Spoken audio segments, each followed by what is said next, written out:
we get there. Over Perfect. No worry. You're thrown off by the delightfully unflattering lighting I have in my hotel room here. So I'm just glad there's nobody else from the building trades here to start pulling screenshots for memes, but we endeavor onward. So I want to thank everyone for the meeting today, 10 o'clock. As always, we'll start off with an affirmation. We would like to thank everyone for their time, effort, and participation in our work before us today. We want to recognize it is very difficult and important work, and that we appreciate and value the perspectives and professionalism that everyone brings here today. Thank you. Now, next up on the agenda is roll call. Okay, Sarah Merrick. Good morning. Good morning. Sarah Duckwall. I see you. Co-Chair Strickland is here. Present by video. Ryan Hearn. Present. Sorry about that. Margaret Waddell. I'm here. Good morning. Stacy Llewellyn. Present. Good morning, Stacy. And Lauren is not here. Let's see, where was I? And Co-Chair Priest is not with us today. Emily Cronin. Present by video. Good morning, Emily. And Kim Schlesinger. Present. Good morning.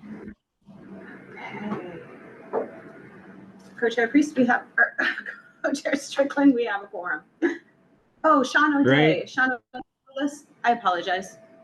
I'm not sure if he's joining. I don't believe, okay. All right. Apologies, Co-Chair Strickland, over to you. No worries. So with quorum, I know we try and hold space for public comment. So I just wanted to give a minute to see if there's any public comment.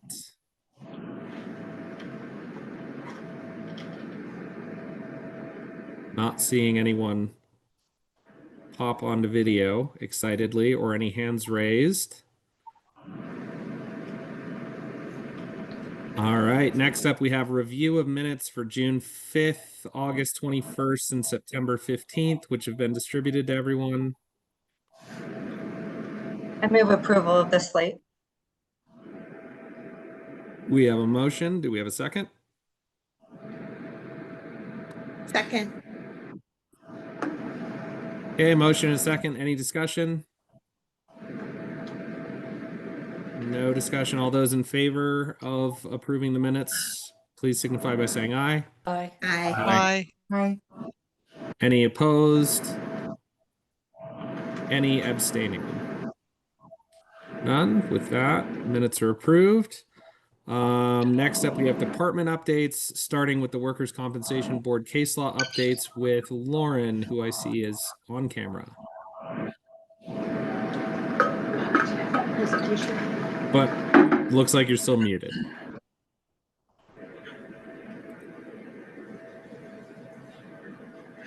Good morning. Can everyone hear me okay? Yes. Okay, thank you.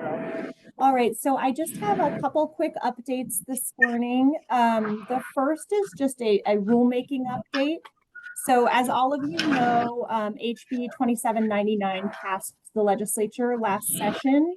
That bill increased the amount of litigation costs that workers' attorneys can recover when they prevail over a denial. So it amended ORS 656-386 to increase the recoverable amount of costs from $1,500 to $3,500 in the absence of extraordinary circumstances. The board has an administrative rule that mirrors the statute and then also sets out a process for cost bills to be submitted and paid, and then a process for what happens if there's a dispute about a cost bill. So that rule will need to be amended to reflect the change in the amount that's now in the statute. The Oregon Travelers Association and SAFE requested that while the board is in the process of amending the rule, it also consider amending the rule to streamline that cost bill process. The board considered the request at its September meeting and voted to refer the matter to an advisory committee for recommendations about how the board can improve that cost bill process. So the advisory committee's report will be due on December 10th, and then from there, the board will decide what appropriate rulemaking action to take. And Autumn and I will be sure to keep you all informed as that progresses. Okay, and so my second update is just a case law update. There's been a bit of an update in the way that the court and the board analyzes new or omitted medical condition claims for pre-existing conditions. That update is best reflected in these two cases, Barnes v. Cache Valley Electric, which is a Court of Appeals case, and Amelia Negrini, which is a board case. Next slide, please, Bava. Thank you. Okay, so just as a little bit of background for those of you that might not know what a new or omitted medical condition is, these come up when there is a work injury and the carrier has accepted the claim. But for a couple of different reasons, the worker might feel like something is missing, a specific condition is missing from the acceptance that should be included in the acceptance. So in that circumstance, the worker can file a new or omitted medical condition claim requesting that the carrier accept a specific condition. Generally, what a worker has to prove to show that a new or omitted medical condition is compensable is two things. First, that the claimed condition exists, and second, that the work injury was a material contributing cause of the disability or need for treatment for that condition. Next slide, please.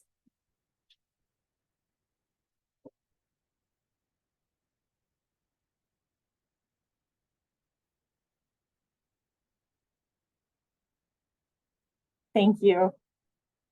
Okay, so what sometimes happens is a work injury will exacerbate or make symptomatic a pre-existing condition. Just as a little more background, a legal pre-existing condition is either an arthritic condition or something that's previously been treated and diagnosed. So if a worker has a symptomatic pre-existing condition, they may want that included as part of their acceptance. And so we'll file a new or omitted medical condition claim for that pre-existing condition. And those claims have raised a couple of different issues before the board and the court.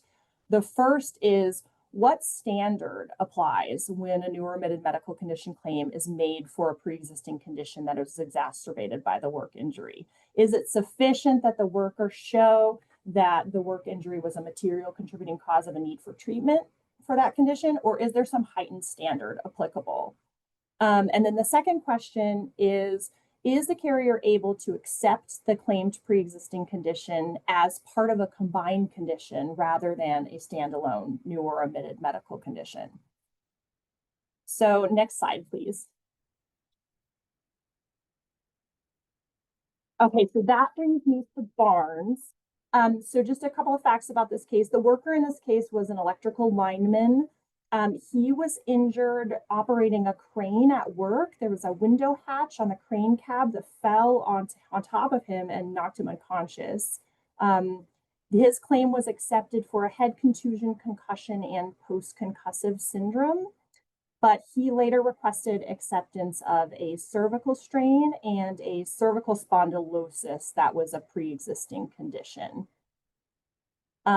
He claimed those as new or omitted medical condition claims.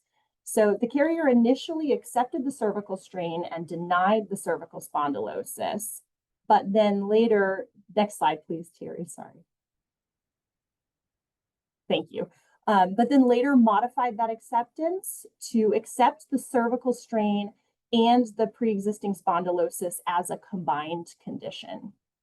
So accepted the cervical spondylosis in a more limited capacity as part of a combined condition rather than a standalone condition. This case made its way all the way up to the Court of Appeals. Next slide, Terry. Thank you.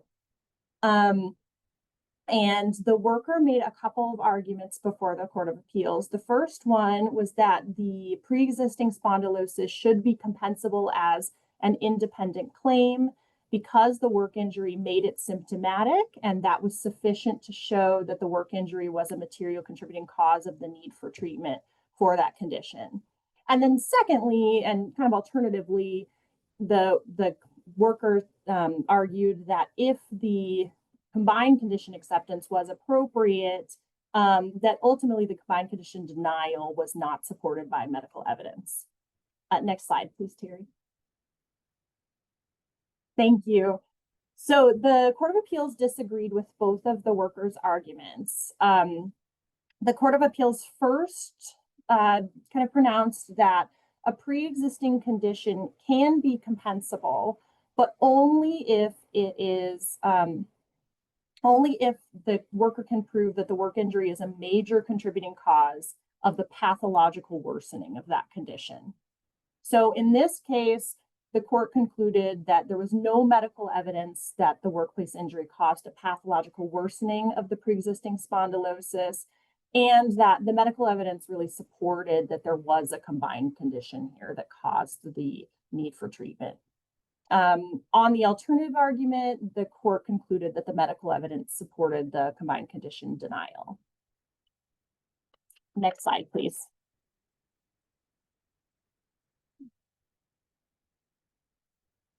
Okay, so then after Barnes issued, the board decided Amelia Negrini, and this is just a slight variation on the reasoning in Barnes. So here the worker was injured and the carrier accepted a right wrist strain. The worker then filed a new or omitted medical condition claim for pre-existing osteoarthritis. This one was interesting because the claim specifically stated that the worker was not seeking the condition to be accepted as part of a combined condition, but rather to be accepted as a standalone condition where the work incident was a material contributing cause of the need for treatment. So the carrier processed this claim, did not issue a denial on the standalone condition, but accepted the claim as part of a pre-existing condition. So the right wrist strain combined with the pre-existing osteoarthritis. Next slide, please. So the worker argued that because the carrier had not responded to its specific request to accept the condition as a standalone new or omitted medical condition claim, that the carrier de facto denied the claim. And then the worker also argued that the claim was compensable as a new or omitted medical condition. So next slide, please. The board disagreed. The board acknowledged that the carrier had accepted the condition in a more limited capacity than was requested by accepting it as part of a combined condition. But the board found that what the carrier's processing was sufficient to comply with its obligation to accept or deny a claim within 60 days by accepting it as part of a combined condition.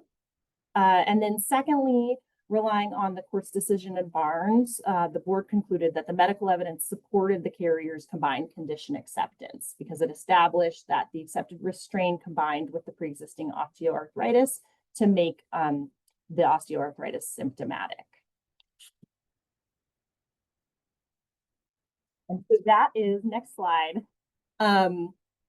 That is all I have. The Negrini case is pending before the Court of Appeals, and the worker in the Barnes case did file a petition for judicial review with the Oregon Supreme Court. That petition was denied in late September, though. So for now, that case is final. Are there any questions? Not seeing any hands. Thank you for that and for the kind of procedural update on the end. That's helpful. Thank you. So up next, we have department updates, and I believe Matt West is going to take that. Oh, there he is. I was kicked out of the room because of technical difficulties, so I ran back to my office to log in. So thank you, co-chairs. Matt West, Administrator of the Workers' Compensation Division, here to give a number of updates. First, over at the legislature, just the last few days have been busy. They closed the special session, and then had the interim legislative days where the co-chairs and I were asked to go present at the interim House Labor and Workforce Development Committee about MLAC. That's the committee on the House side that reviews workers' compensation bills. They have some new members, so Chair Graber asked us to come and present. So the Legislative Policy and Research Office, or LPRO, gave a presentation, kind of the history of MLAC through the Mahonia Hall reforms. And then the co-chair, Priest and Strickland and I gave a kind of how the committee works, that balanced approach. And then each of the co-chairs were able to present about their respective caucuses and kind of the representation that you all bring. And I think it was a great presentation. They had some, questions, and Chair Graber really emphasized the fact that you all are volunteers, really appreciative of the work that you all do and the time that you put into such a fun topic in workers' compensation, and not complicated at all. So they're really appreciative of the work that you do to kind of vet out workers' compensation policy bills before they end up over there. So just wanted to pass along those thanks, and then thank both co-chairs for presenting with me. So that was great. So first update. Next, I just want to talk about the annual rate setting that we go through, and then rule updates. So as you may be aware, each year the director and team, we look at the different workers' compensation rates, the premium assessment, the self-insured employer and self-insured employer group premium assessment, and then the workers' benefit fund payroll assessment. We look at those rates, and those are set each year for the calendar year. So we just went through that rate setting process. Then we issue proposed rates, and we go through a rulemaking process. Happy to share that we had the hearing on September 18th for both the premium assessment, the proposed premium assessment rate, and the worker benefit fund rate. And so for 2026, the rate for the premium assessment will remain at 9.8%. And then the workers benefit fund, the cents per hour assessment, the rate for 2026 will go down from 2 cents an hour to 1.8 cents per hour. The rules will be filed, and that'll go into effect January 1st. And then the self-insured employer and self-insured employer premium assessment. So they pay the 9.8% premium assessment, and then on top of that, an additional 0.1%. So those rates remain unchanged from 2025. So that's some of the rulemaking and things that we've been doing. And then other rulemaking, the Division 50 rules, which have the self-insured employer rules. We went through, we had a rules advisory committee on August 27th. There'll be a hearing on October 16th with the proposed rules for an effective date of January 1 of 2026. And those were some minor updates to implement Senate Bill 904, which was the bill that added school districts to that exception in the self-insurance world. There's also currently rulemaking going on for Division 60, the claims administration rules, primarily to implement House Bill 2802, which was the lump sum bill. There'll be minor changes in Division 30 and Division 75 also related to that bill. Along with, when we go through the rulemaking process, we have an issues log.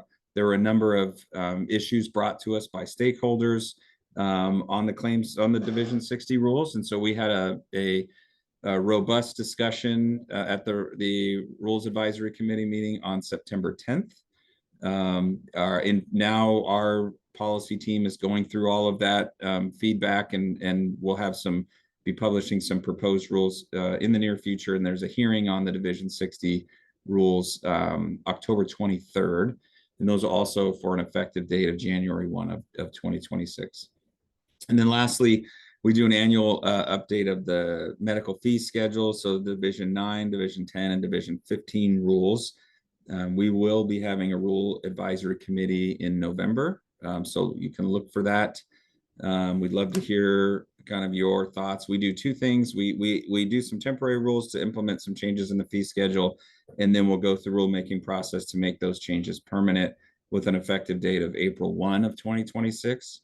And my understanding, there's been through the access to care subcommittee, there's been some proposed rule issues that have come to the division. So some of those will be discussed in the upcoming rule advisory committee as well. So great work on that subcommittee, and hopefully we'll already start to see some positive tweaks to the rules that can help with some of those issues that we've learned about over the summer. So that's all the rulemaking that we are currently working on. We're getting ready, gearing up for the short session, and after the February session, we will be working on the rules related to House Bill 2800, the PEOs, because that has an effective date in 2027. We're tackling all the rules that need to go into effect sooner, and then in the spring we'll start having the discussion on what rules need to be updated for that for House Bill 2800.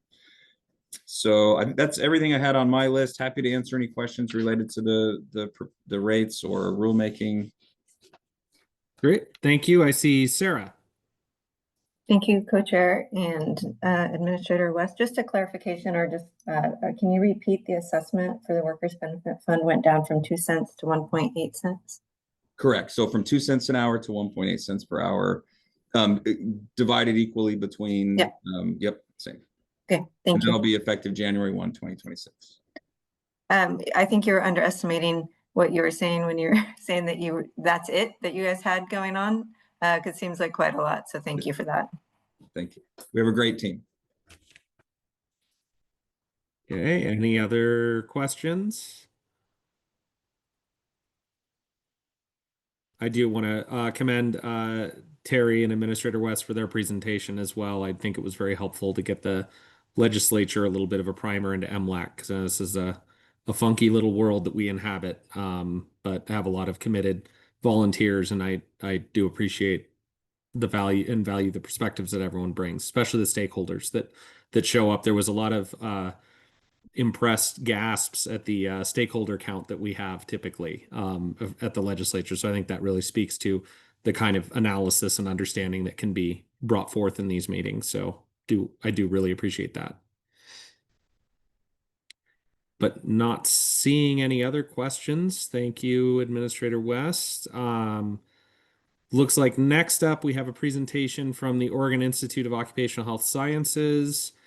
I have Aaron Flynn listed. I see Stephen Shea is also on camera, so I will let you take it from here. Thank you very much, Scott. I will be sharing the screen. I've just requested that I can share it. And there are going to be three speakers: Aaron Flynn, Leslie Hammer, and myself, all from the Institute. I'm the director of the Institute.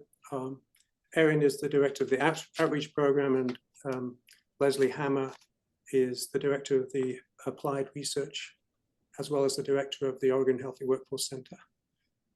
So I've requested sharing, and now I can share. So I hope you can all see this slide. Yes. I will go to presenter view. This slideshow.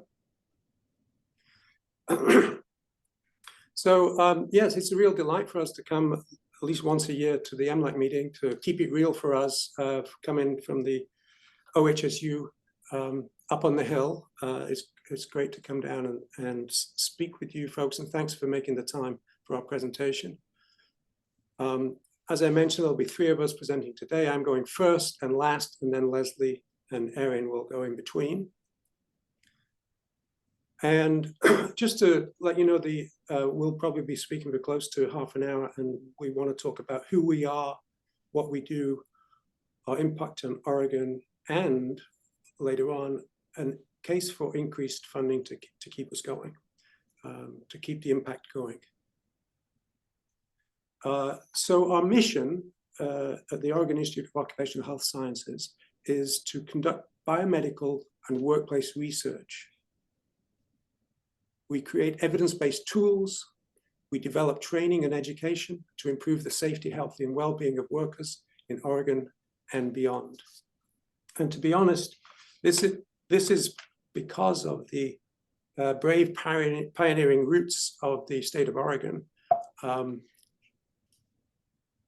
The Institute started in 1988 with a legislation. There is created the Center for Research on Occupational and Environmental Health. And that went on for a few decades like that. I arrived in 2012, and by that time, the Institute had evolved and was doing a lot more applied research.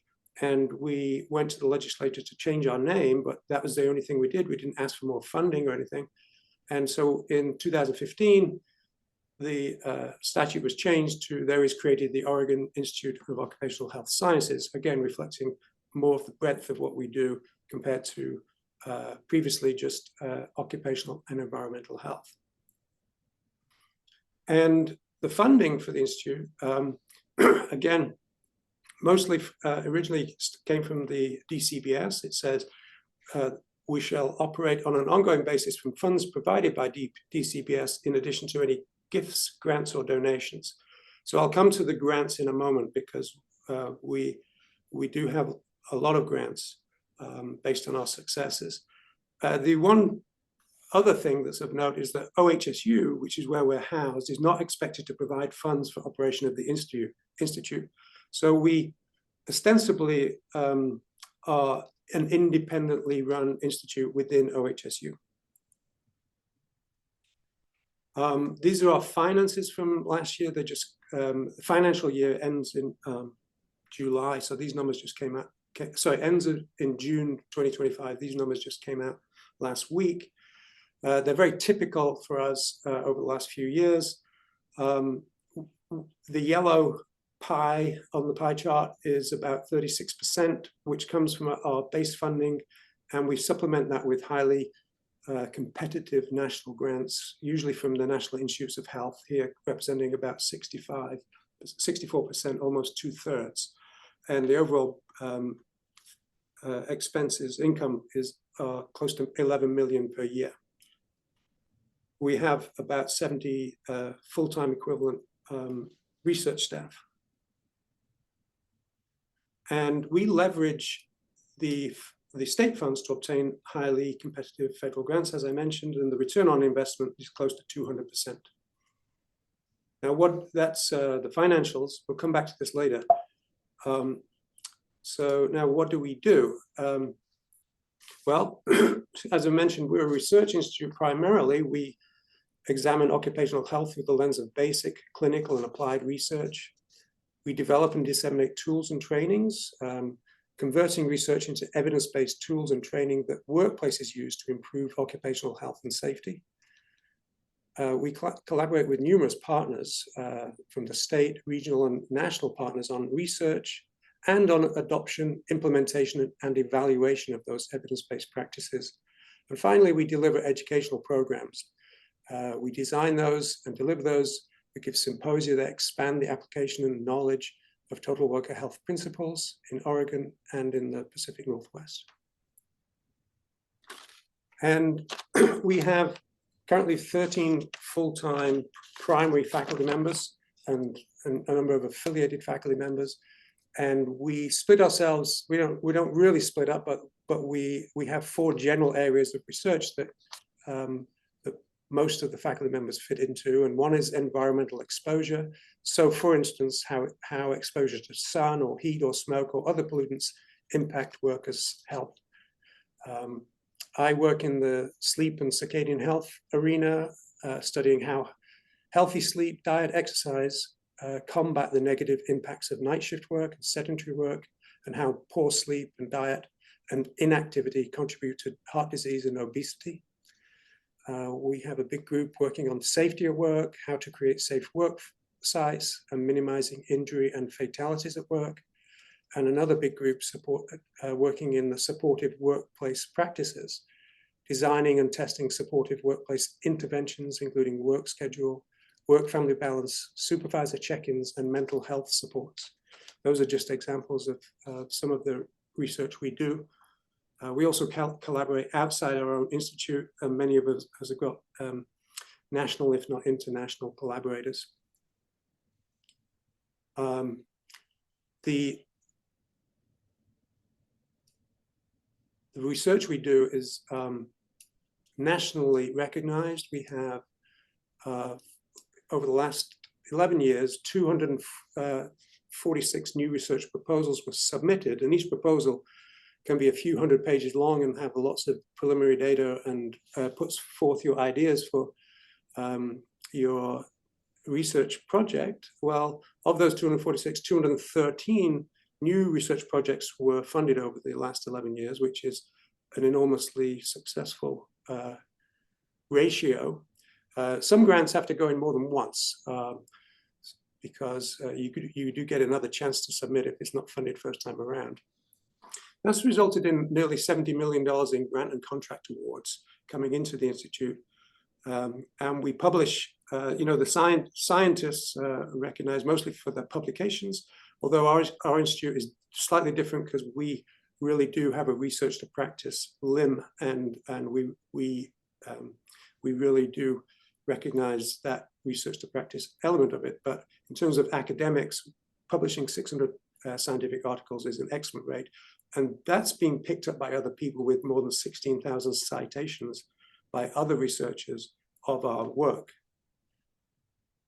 So we have the academic seal of approval with great funding and great publication rates. And we also believe we have an impact in the workplace.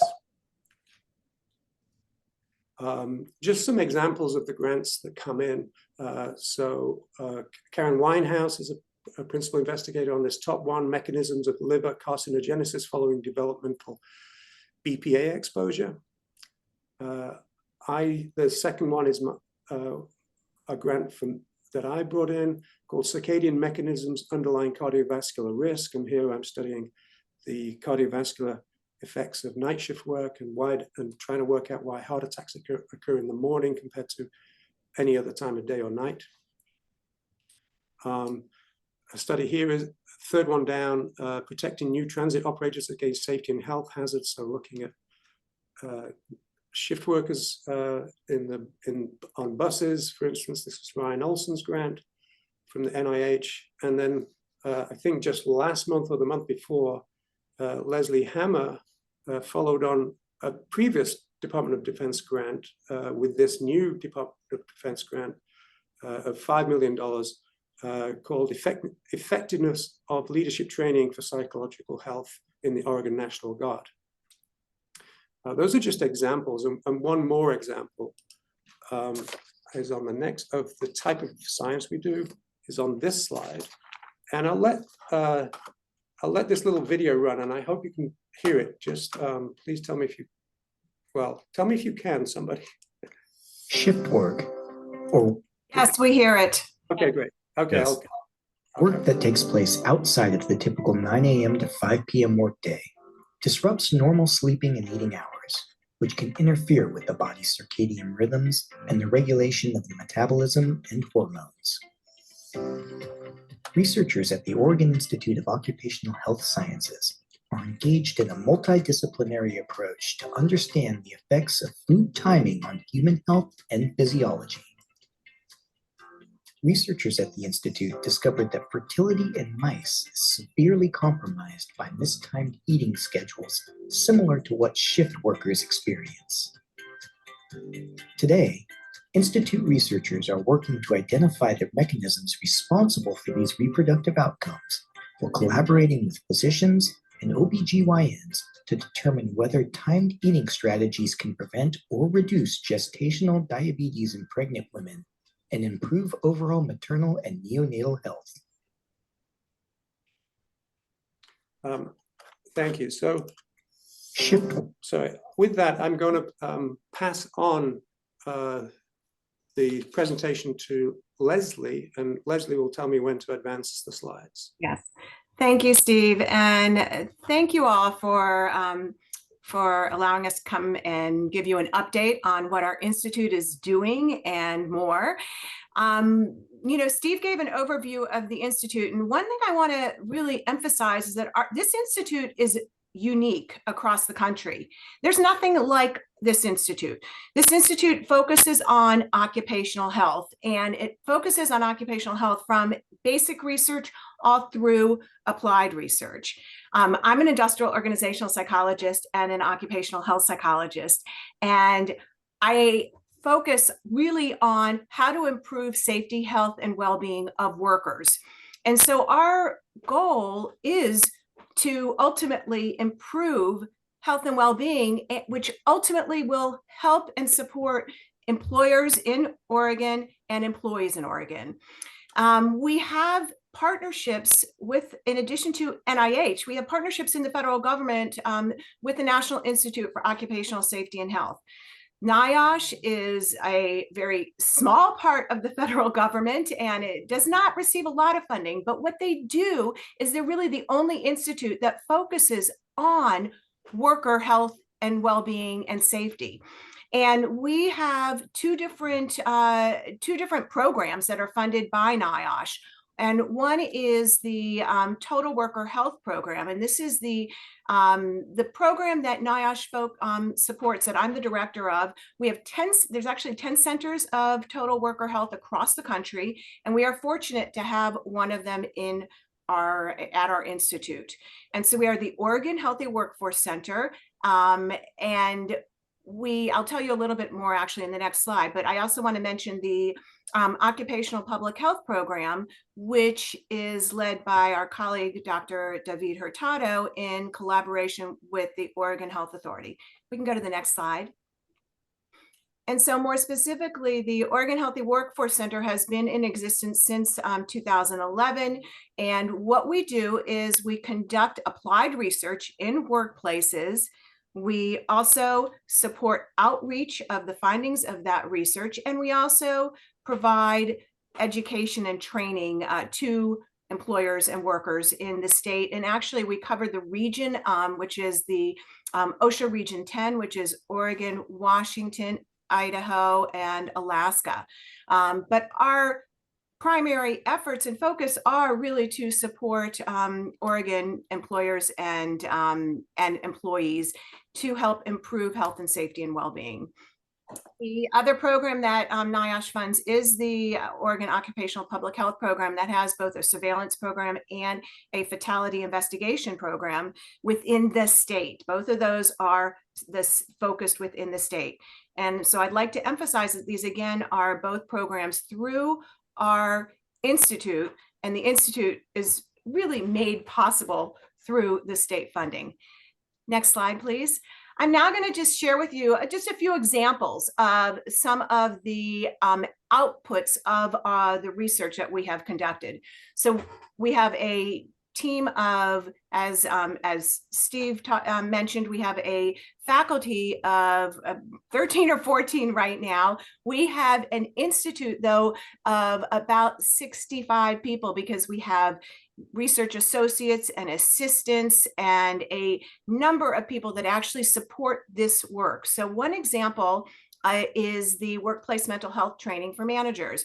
And that is supported through a combination of our state funds and the funding from the Department of Defense. And this is the work that I have been doing. And I've actually been working on training managers on how to support health and well-being of workers for the past 2 decades. This particular training, the workplace mental health training, was originally developed with Joint Base Lewis McChord and for military. We've now translated it for non-military, and we're making it available in the state and beyond.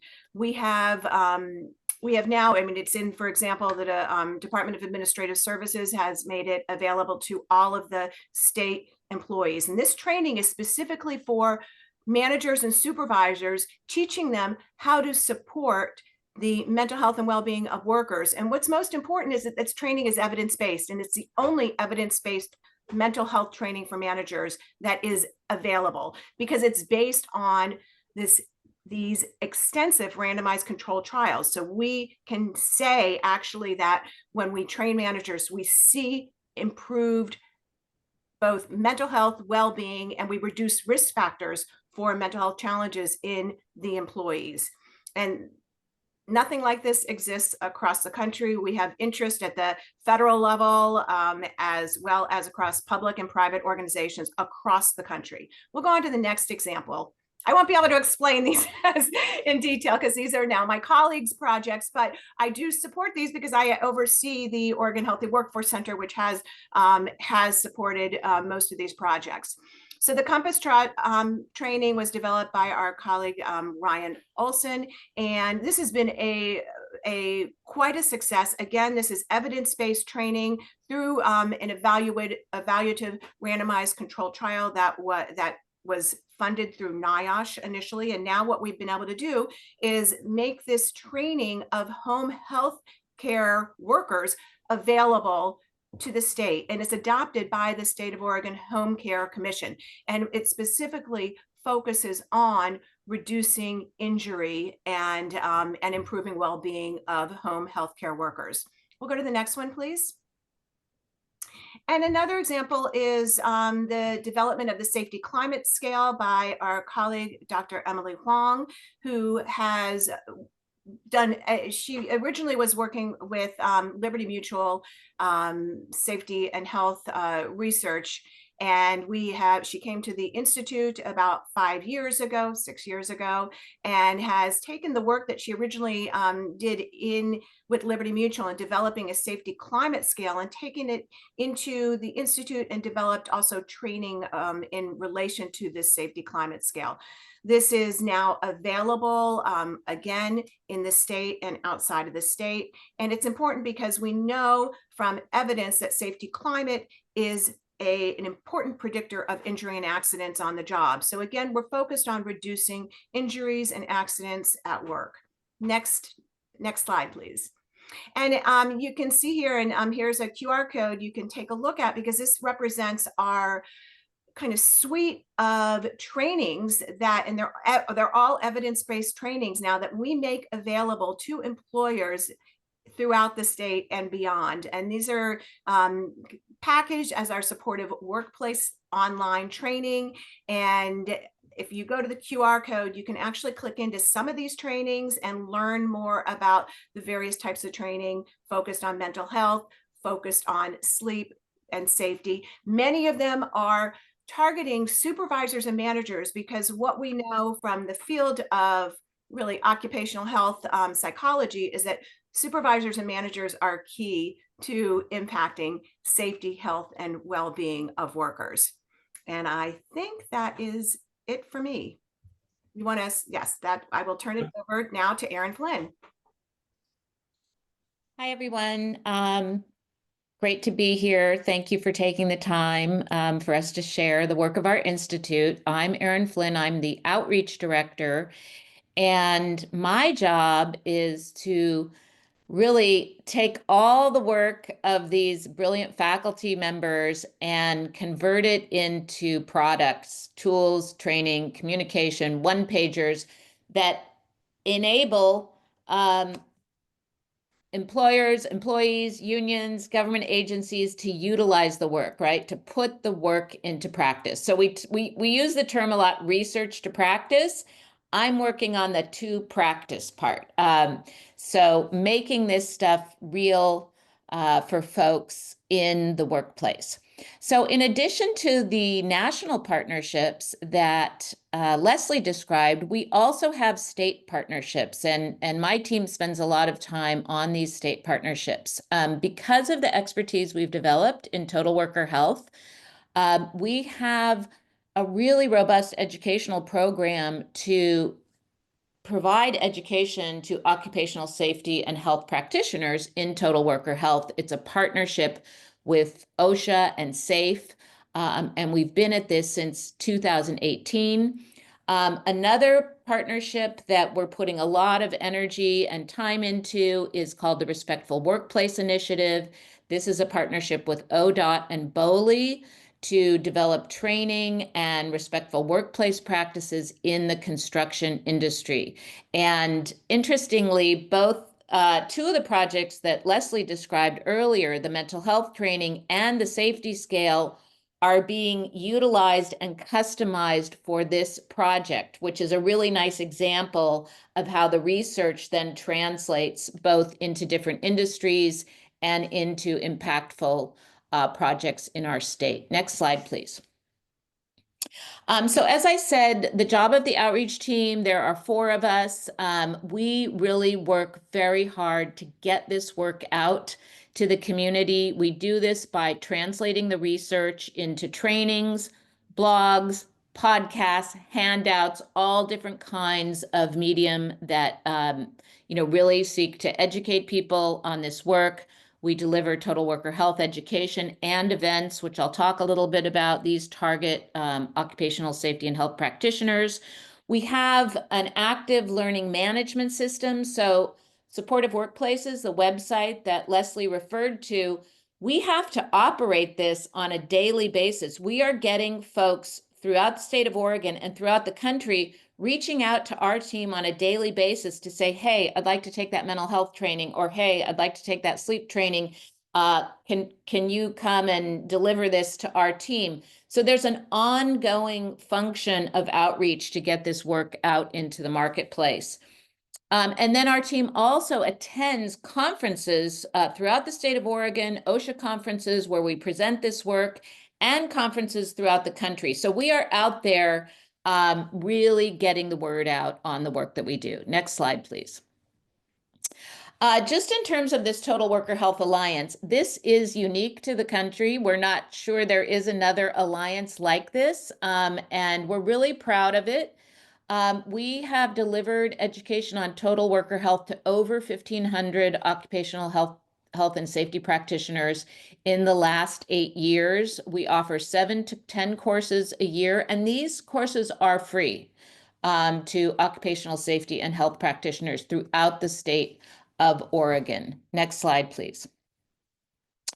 Our team does educational events. So once a year, we have a symposium that occupational safety and health folks attend primarily, but state agency people, academics may attend, researchers. This year, for example, in January, the symposium is on the topic of recovery-friendly workplaces, which is an issue that's getting a lot of traction around the country. A number of states have recovery-friendly workplace programs and policies in place. Oregon, interestingly, does not. The governor is very interested in lifting up a recovery-friendly workplace program, and we are working in addition to other organizations in this space, we are working with the governor's team on presenting this event in January. We also have a Working Well webinar that is quarterly on topical issues. Scott Strickland participated in one of our webinars. We typically have about 100 participants, and we have various experts, both from the Institute and outside the Institute, who present at these events. Next slide, please. So we have a very, very active digital presence. And if you haven't been to our website, we have 2 websites. One is the Institute website, the other is Supportive Workplaces. On the Institute website, we have something called Oregon in the Workplace, where all of our reports, activities, events, blogs, podcasts are available. And you can see that we really are having I think a pretty wide impact in terms of the uptake of our tools and our training and all of our communication vehicles. So that's it for me, and I'm going to turn it back to Steve. Thank you, Erin. Now coming back to the boring stuff, the money. This is the same slide as I had up earlier, and I just wanted to say that we have had incredible success over. I've been here for 12 years, and we've had some growth, but over the last 5 years, we have since COVID and since OHSU started losing money, we've all had to tighten our belts, and even because of inflation, we've come across limitations in what we can do. So it's critical that we continue with what we do so that we have a critical mass of researchers. And again, we leverage the state funding to obtain highly competitive federal grants. I've just looked at some of the numbers. For the last 5 years, new faculty we have brought in a total of $22 million. So this is just, tremendous. That's based on the new faculty that we're able to bring in. We provide them with seed money to build their labs, of course, and then it really does more than double and pay back. So we do need increased funding to maintain our impact. If you look at when we started, the base funding has dropped by 50%, well adjusted for inflation, which equates to about $2.8 million annually. Again, we make up for that. We've been able to make up for that with our outside grant successes. But still, we're getting to the point now that we can't keep up with inflation, and it's hampering our ability to fulfill our mission, even despite these grant successes. So we have been tightening our belt and stopping recruitments and things like that. But yet, as I said, we've been very, very successful, and we're even poised now to, accelerate our impact through translation of research into practice. This new outreach team would be able to do a lot of that, dissemination of evidence-based trainings and expansion of educational offerings. We need money for that, but we're sort of poised to push onto the next realm with that. And then in terms of the faculty, these really are the research teams. Each faculty member leads a research team. And all our continued successes hinge on our faculty members. In 2021, we had 16 primary faculty members. We have some collaborating affiliates and things like that. But we've had 3 retirements since 2021. That brings us down to 13 current faculty members. And yet we tried to recruit, but we were halted because of lack of funds to replace them. And yet what's happening, so this is what the white area, from 2021, we've gone down on the y-axis from 16 down to 13. And the gray area is where the near future is, where we anticipate 5 more retirements in the next 4 years, which would bring us down to 8 faculty, which would be half the size of what we were 4 years ago. And again, each faculty member is sort of a star in their own right. They bring in grants, they run a team, and they all work together as well. So we have a sort of critical mass of researchers in various of those research fields I mentioned earlier. So we feel like that we're standing on the edge of a precipice if we don't do much, and we really do need to recruit more faculty members. And recruiting new faculty members does require some funding, for instance, seed money to bring in new equipment that they might need in a certain area, etc. So a funding increase for the Institute is essential to maintain its impact, tackle new challenges, and fulfill its mission. We'll be able to research new areas of importance, such as heat stress and smoke exposure. We would expand workplace interventions, education and training and outreach for greater statewide impact on worker health and safety. We'd maintain our research by recruitments. On average, we have a turnover of about 1 per year, so we sort of need 1 per year in as well as 1 goes out. And we have been tightening our belts. We would like to reinstate some of our very important activities that we have cut in recent years, such as the pilot projects, innovation funds that really do spark new projects and then enable us to get funding from outside. Occasionally, faculty can't bring in all of their salary, and we bridge some of them. That's gone by the wayside. Our summer internship program has stopped for the first time in 38 years, apart from the one year in COVID. And we've stopped having outside speakers visit the campus, which have led to successful collaborations. But now we do everything remotely. So we would like to reinstate some of that. We have been excellent stewards of the funding. But time has come for us to ask for more because we need more to succeed. And so the next slide shows you our proposed solution, which would be via legislation. We would like to propose via legislation a new funding formula via the Workers' Benefit Fund to increase our base funding from approximately 4 million per year to 6 million per year.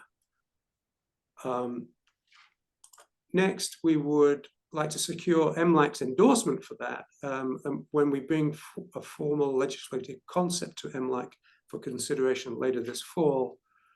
And finally, we will be trying to identify legislative champions and to introduce the bill for us to change the funding formula.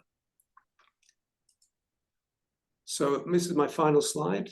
We hope MLAC will endorse our upcoming legislative concept that will enable us to continue to improve the health and safety of the workers of Oregon. And with that, we'd like to ask if there are any questions.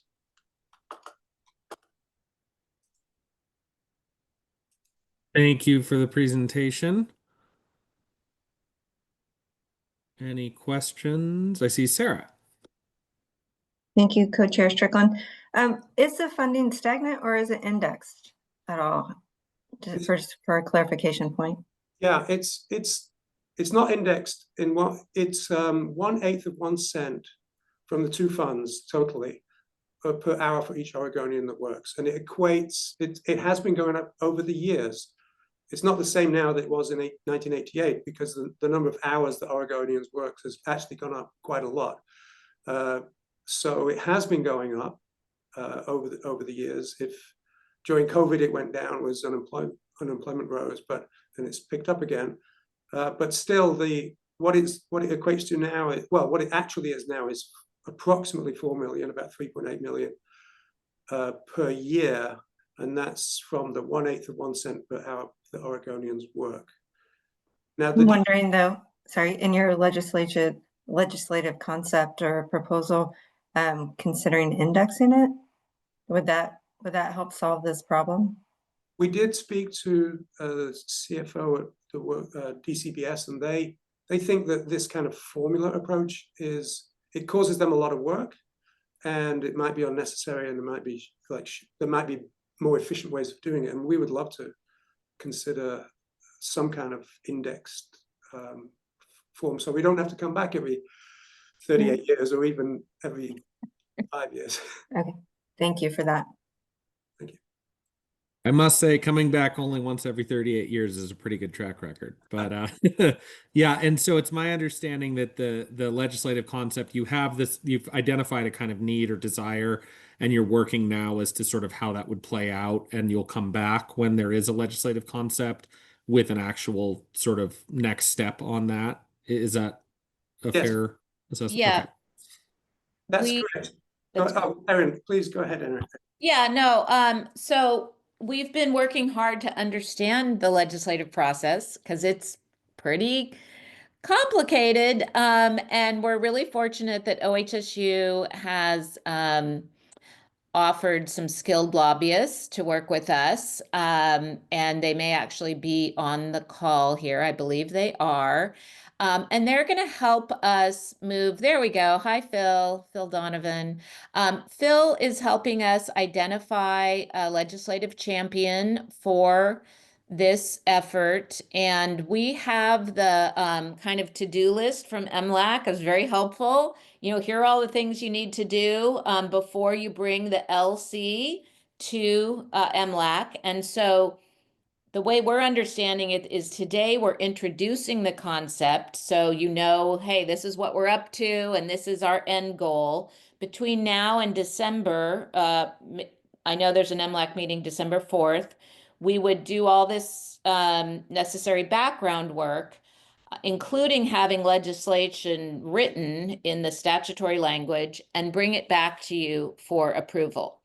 One other thing I want to note, following up on Sarah's comment, because the financing and the percentages and the formula are so confusing, I've heard that there is a desire to simplify, but how that gets simplified is really not up to us. It's up, that's something that the lawyers and the LC process would potentially sort out. At least that's our current understanding. Our directive was to say, how much do you need? What's the increase that you need? And then they're supposed to figure out how we get it and hopefully simplify the process. Gotcha. Thank you. I think that's helpful and very much appreciate the early outreach. I think it's helpful for us to kind of conceive of things, especially heading into short session, to have some kind of foundational understanding of the issues at play. So when we do the assessment and the analysis on the LC that's brought to us, I think that's very helpful. I saw Sarah has a hand, and then I see Phil after that. Thank you, Co-Chair Strickland. Just to further follow up, it would be helpful to understand the impact to the Workers' Benefit Fund when we get to that point and what that ask is going to be. And I mean, your work is so valuable. I really do support at least some sort of concept of an index. It just doesn't seem fair that you have stagnant funding for something that is increasing over time. So just something that I think is worth considering. Thank you. Thank you for that. Thank you, Sarah. Phil? Scott, not sure if it's even appropriate for me to come on, but since Aaron said my name out loud, I just thought I'd jump in and just let you all know, we've been in close conversation with Senate Labor and Business Chair Kathleen Taylor, as well as House Labor and Workforce Development Chair Dacia Graber. Representative Graber is, in fact, of her own volition, went and drafted a legislative concept that just simply doubled the current percent of the penny. That's one solution. We've been in conversations with DCBS. Aaron referenced this. They were like, "You're the only thing that gets calculated this way." It's not. It'd be there's a more elegant solution. So that's where we're at exploring. And we know that there's other conversations swirling around the Worker Benefit Fund, and so we're just trying to figure out where we fit into all of that. I hope that's helpful. Yes, very, and thank you again to presenting early and I'm sure engaging often in the process. I think that as a member, that's very helpful to have some kind of perspective and understanding on this. Administrator West. Thank you. I would just to Sarah's comment, we would certainly do, an impact assessment to the Workers Benefit Fund during the process once we kind of see what the language looks like. So we'll have that for the committee as well. Could I make another comment since Phil said that Dacia Graber wanted to change the formula to double our funding? I want you to know that, to be honest, that was where we wanted to go for. We wanted to go there. We know that we could make a massive success and difference and bring in some real staff faculty and make a huge impact across Oregon with double funding. But we felt in this day and age that might be frowned upon, asking for twice as much, even though it has been 38 years. So I would support that. That I would hope that will be actually still on the cards, Phil. And because we can absolutely show you the numbers where that would go to: new faculty recruitment and getting our trainings out across Oregon in a greatly impactful way. So I hope that is still on the cards, but what we put forward today was a very conservative request. Great. Thank you. Yeah, that's helpful context. And we look forward to the legislative concept when you come back, and would invite you to continue the outreach with the stakeholders. I know, Sarah identified the indexing issue. I'm sure other stakeholders may have perspective or understanding, other MLAC members may have other understanding of how the process should work and where there might be value. So I see Ryan has a hand at that, and then I see Giovanna after. Appreciate it, Scott. Thank you. Yeah, I just wanted to, suggest maybe, I don't know if it's possible, but in your LC to be able to outline maybe different values, right? So you're saying, the 6 million but doubling it would be nice. So maybe some different tier levels of what you're maybe looking for and how those different tiers would affect the workers' benefit fund overall. So we can evaluate, just how much we can work with. Thank you. Right? Yep, good idea. Thank you, Ryan. And I saw Giovanna's hand went down. Giovanna, did you still have a question or comment? Oh, okay, there you are. Yes, thank you, Scott. Giovanna Patrick with OTLA. I represent injured workers. I appreciate you coming and giving this presentation. I've seen a form of it before in some of our continued legal education, and it's certainly interesting. And I'm sitting here in Portland. I can see OHSU from my office. And for me, something that interests me as a stakeholder with this situation when thinking about funding is thinking about OHSU and how it serves workers in their need for medical services. I'm not sure if that is your area or if that's just a completely different area, but in my experience, OHSU does not treat injured workers. They have a policy against it. Every time I call them, they tell me they don't. Maybe a few do, but in my experience, their doors are kind of closed for treatment to injured workers. And we've been having a lot of conversation about the needs of workers, the immediate needs, which is getting them into medical services and getting them onward. I really appreciate all this high level stuff. I know it's important to the whole process. But do you know, or can you point us to, or can you think about it? And when you bring it back, what OHSU as a group, as a policy group is doing to provide treatment to injured workers and participate in our system in that way? It's a great question. I know they don't have really occupational health physicians at OHSU, but of course a patient is a patient. So I understand it. I did not know that if you were injured you couldn't go to OHSU. That's a big surprise to me. I will take it up with the OHSU cabinet, which would include the president, the dean of the School of Medicine. They will doubtlessly have a comment which I can relay back to you. Appreciate it. Thank you. Thank you for recognizing these. Thank you. Any, go ahead. Yeah. Oh, Scott, I was wondering if any of the members of MLAC do have any further questions, then it would be, I don't know how whether we should reach out to speak with you or you could reach out to us. I don't know if you can find our emails.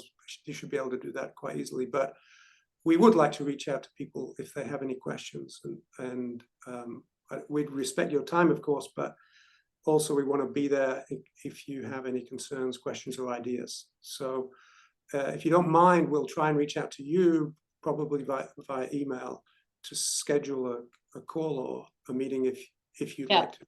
You can expect to receive an email from me. And if you don't want to meet and this satisfied all your questions, that's fine. But we would like to have one-on-one time with each member just so that you can register questions, concerns, support, in a more one-on-one setting. Appreciate that. What I'd recommend for outreach, Terry, wave your arms no if this is not appropriate, would be to email Terry direct, which I believe that you should have her contact information. And she can do an introductory email to the two co-chairs with all of the members as well to share your information. And then typically we'll break things out into caucuses, but members will individually reach out as well. Okay. And then that way all of the members will have your contact info. And then we as caucus co-chairs can kind of, nudge folks to engage as well as they have questions coming up, and make sure that your information shared with everyone, if that works for you. That's wonderful. Wonderful. Thank you. Appreciate it. And just to let everyone know, Steve and I did meet with Patrick Priest last week. Yes, I'm losing track of time. I know he couldn't be here today, but we did have a great conversation with him. Great, thank you. And thank you again for the outreach, and ongoing outreach. I think that really helps us as we proceed through, especially in a short session. Great, thank you. Thank you all. Thank you. Okay, and next up, I see a worker benefit fund presentation with Administrator West and Summer Tucker. Great, thank you. What a good segue to what we're going to talk about here.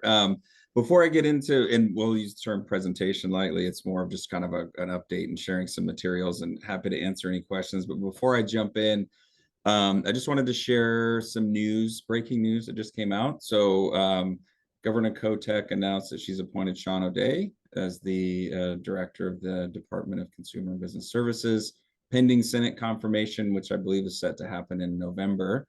I think Sean is online. I don't know if you have anything you want to share, Sean, but wanted to share it earlier, but there was a timing, like we knew it was happening, but didn't want to jump ahead of the governor's press release and steal her thunder. So I think Sean is on, or he was. I am not. I'm Sorry. here. Yep. Take it away, Director O'Day, Director pending approval O'Day. Yeah, exactly. I think the title right now is going to be acting director pending confirmation.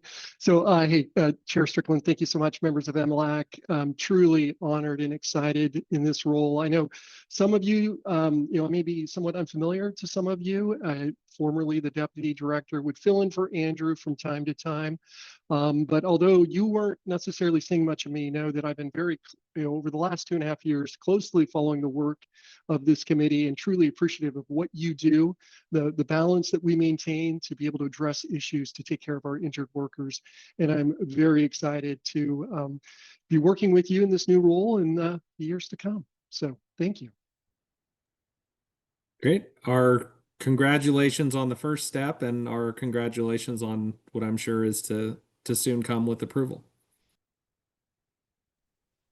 All right. Thank you. So back to the Workers Benefit Fund. During the last session, first of all, we do an annual presentation to the committee, about the expenditures from the fund. There were a lot of questions about the different programs, and we presented kind of a couple of different times some different information. So our policy team got together and put together, it's called the Workers Benefit Fund fact sheet, but it's 16 pages, so maybe it's sheets would be the right term. But we wanted to just give a little more in-depth overview of each of the programs that are funded from the Workers Benefit Fund. The primary use is to provide increases to permanently disabled workers and families of workers who died from workplace injury or disease. That's the biggest program, and then the return to work programs are the next biggest. But there are a number of other smaller programs funded as we learned over the past several months. Looks like it's coming up on the screen. But so anyway, so I don't really have a planned presentation, just wanted to share this with the committee. Hopefully you find it helpful, kind of some of the history of the fund, the different programs, where you can find additional information. The Institute is one of the programs funded. We just heard an in-depth presentation from them. But we anticipate over, we know this bill that's the team just presented coming in the short session. There's been a lot of talk during the past session about BOLI, and there was some funding from the benefit fund that was transferred to BOLI. We anticipate kind of ongoing conversations about the fund. So we just really wanted the committee to have a more in-depth understanding of the different programs within the fund. So not sure if you had a time to review prior to the meeting, but happy to answer any questions. And I want to thank Summer Tucker, our policy analyst, who kind of led the charge on this, as well as the rest of our policy team that contributed to doing some research, and it really helped we helped educate ourselves as well as to kind of when some of these programs came into the fund and what the purpose is. So happy to answer any questions. It really wasn't much of a presentation, more of just hey, here's some additional materials to help in your decision-making processes and just knowledge of the Workers Benefit Fund. Thank you. I think that is very much appreciated. And I think having that kind of as a concise one single reference document with some of the background and the summary and some of the changes and statutory citation as well, I think will be very helpful moving forward as the committee continues our work. Yeah, it is posted on the MLAC website, and it'll live there until we're required to purge that. I don't know what the retention schedule is on that, but we'll have a copy available at any point in time. And in future meetings, if you have a chance to look over it and have any questions about any specific programs, we can dig even deeper. So thank you for your time. Thank you. Not seeing any initial questions. I'm sure as it percolates into the ether, there'll be a few questions that come up we can maybe address at the next MLAC meeting. But thank you for that. So if there's no further questions on that, I see the next agenda item is the MLAC subcommittee updates, starting with access to care. And it's my understanding Kim is going to give the initial on that, and Emily can fill in as well. That is correct. Thank you very much, Co-Chairperson. My name is Kim Schlesinger. I am on the Access to Care Subcommittee, and with Emily Cronin, we're co-chairs of that committee. We've been meeting throughout the summer. We've had 8 meetings from May to September, and I just want to start by just reviewing the scope statement and our objectives, because I feel like we have done a really good job of meeting these objectives. And the main purpose is for us to identify the key barriers to accessing timely and appropriate care for our injured workers. And our objectives included assess the barriers to provider participation and explore expanded provider roles. The second was to identify and recommend policy and system changes and reduce administrative barriers. And the third was to map system level pain points and corresponding solutions. So we have done these objectives, or we're in the process of finalizing some of these. And over these 8 meetings, we've had presentations from Majoris Health on the MCO perspective. SAFE has provided us data on their House Bill 3374. We've had a presentation from DCBS research team on the providers in Oregon, like the overall and the worker comp supply and demand. And all of that data I thought was really interesting. And I do encourage people to go to the website and review that. We've also had provider feedback from an occupational health physician, a billing manager, a nurse practitioner from Coos Bay. We've had also a OCMED clinic manager and a surgeon. They all provided very valuable input and feedback. And then we also had very informative perspectives from our stakeholders. And so from all of that information, it was kind of dumped into this spreadsheet. And that is our roadmap where we've identified the issues and proposed solutions. And the next step is to take all of that and to formulate some recommendations. That will be at our next meeting. I think that will be our last meeting. And from that meeting, then we will formalize the recommendations to prepare for the meeting on November 6th to the next MLAC caucuses. So yeah, so that's just kind of a high level overview of the work we've done the past 3-4 months. And Emily, if you'd like to add anything to that, that'd be great. No, that pretty much covers it. So I don't believe I have anything to add at this time. Great, thank you for that update. And just so stakeholders are aware, initially there was a plan for having a kind of final report or recommendation back from the subcommittees at this meeting.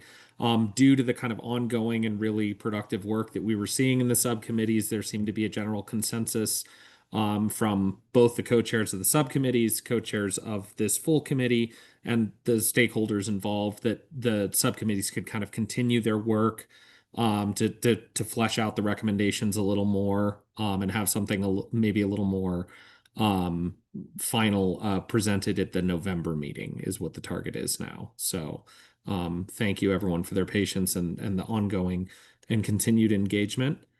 Any questions about the access to care update?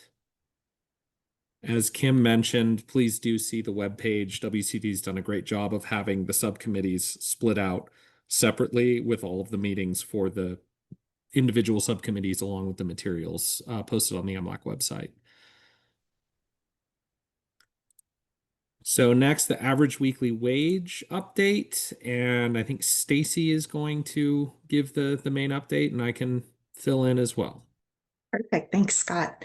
The average weekly wage subcommittee has been meeting similar to Kim's committee, Kim and Emily's committee, since May. I believe our first meeting was May 23rd, and we've been meeting every few weeks to connect. We've been fortunate to have strong stakeholder engagement throughout the committee.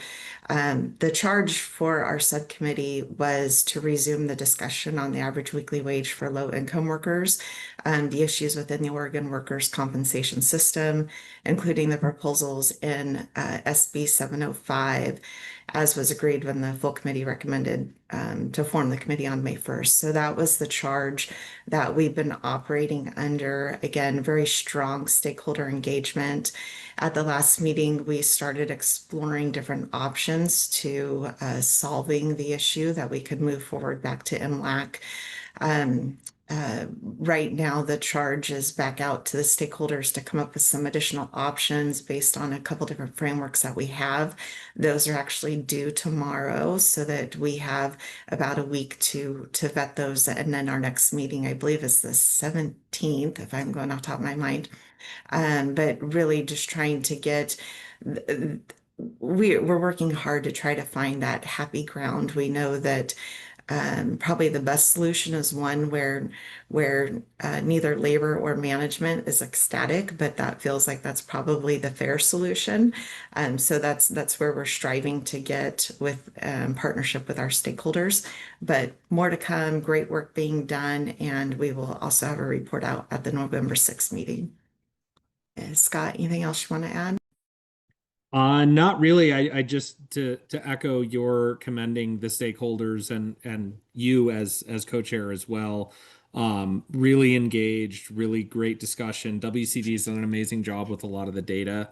Having this very long kind of drawn out data collection period, building some spreadsheets and some modeling information that was really helpful for us to kind of then say, okay, so if we can identify some policy goals, how can we implement those in a way that doesn't sink the ship, as it were, for anyone. And I think that we've had some really great engagement. I know I flagged in the presentation to the legislature, I think it was yesterday, that this subcommittee was a perfect example of getting the stakeholders that deal with these issues all in one place, so you can really tap that kind of collective knowledge and identifying these things that no one person has this ultimate kind of grand view and perspective of everything that's going on. But when we come together and all agree to say, look, here's my list of concerns, here's the things that I'm okay with moving forward, that we get all of that from everyone on the table, and we're able to then kind of try and chart a path forward. And I feel like we're really getting some traction there in a way that I feel is productive for the system, for everyone involved, and really appreciate everyone's patience and continued engagement. I think we've had some really good productive policy meetings the last two meetings. So it's nice to see that taking root. And as Stacy mentioned, we have one more meeting coming up with a charge to stakeholders to really engage, and then hope fingers crossed, a final recommendation for the November 6th meeting. Any questions from folks?